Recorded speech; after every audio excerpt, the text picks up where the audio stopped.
Промена на ВМРО за да се промени името Македонија. Со ваков наслов хрватскиот портал директно ги анализира последните политички случувања во земјава.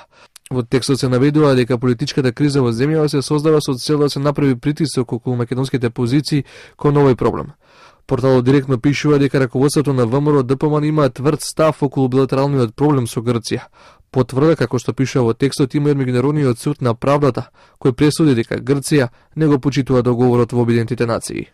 Оваа политика од 2006 година па досега се зајакнува, затоа во дел од дипломатските кругови очигледно се зроди идеја со разни манипулации и притисоци на улица да се обидат да ја тргнат ВМРО од власт, дури и на сметка на одлични економски резултати, што оваа влада ги покажа на макроекономски план, соочувајќи се со микроекономски притисоци и тешкоти, пишува хрватскиот портал Директно ХР.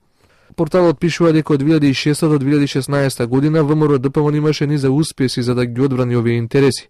Анализирајќи ги анкетите, директно пишува дека македонците не сакаат да го променат името како што бараат грчките власти.